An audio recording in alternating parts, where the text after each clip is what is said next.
By the way, I had a great weekend down in, before I get to this, I got an hour to fill, so don't worry about it. I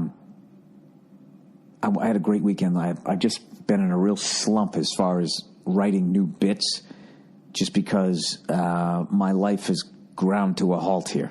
It's like, I'm not going out. I'm not doing anything. Like, my wife went to the Beyoncé concert last night at the Rose Bowl, and I was actually thinking I should have gone, because there's no fucking way I wouldn't have got a bit out of that. I would have felt old. I would have felt stupid. I wouldn't know what the songs were, and she come out fucking whipping her weave around and shit. There'd be something I could talk about, right?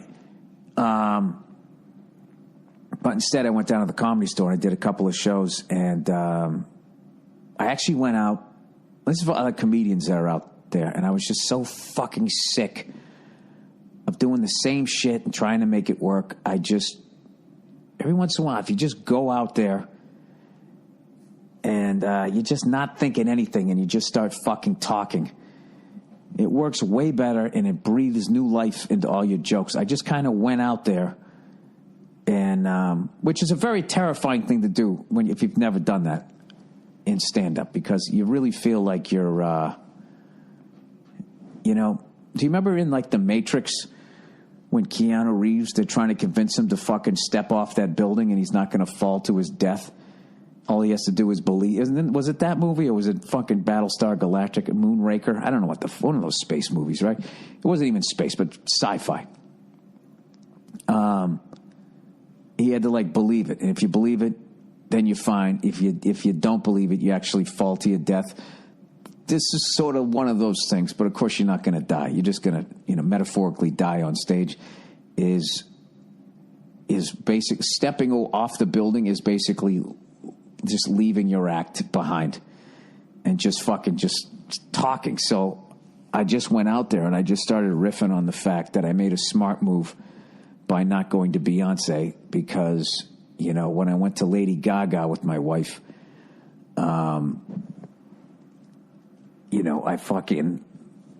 she was mad at me for like 3 fucking days after that one, in defense of me, which there really, really is no defense.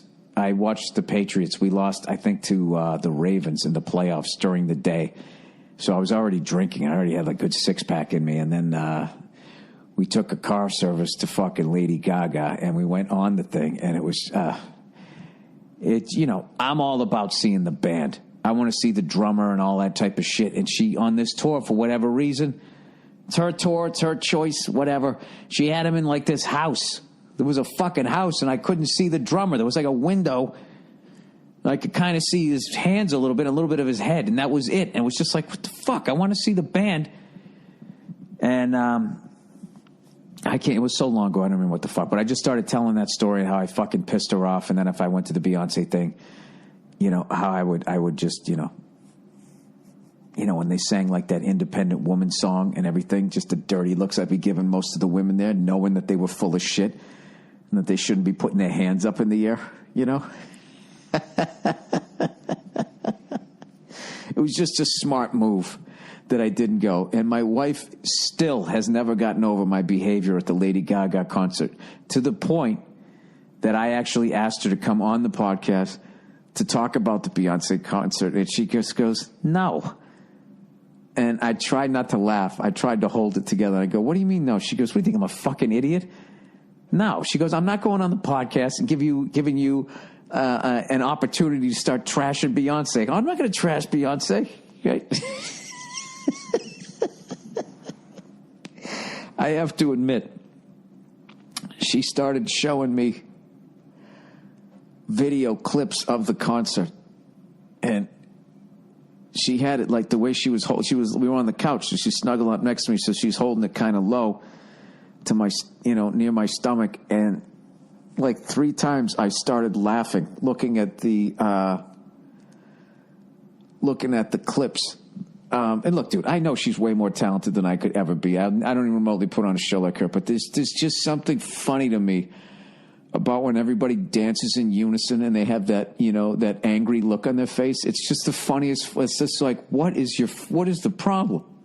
They're coming up and they got their arms out, and they're doing that little fucking thing with their head and their feet are running. It's just I can't even dance. Like the fucking nerve of me to laugh at it, but it always strikes me. It's absolutely ridiculous. I understand why it's awesome and people appreciate it, but it's also really fucking funny. To me, I should say. I don't know why. Maybe, you know what? I'm just a cunt. Don't listen to me. So whatever. So I made a great fucking move by not going to that concert.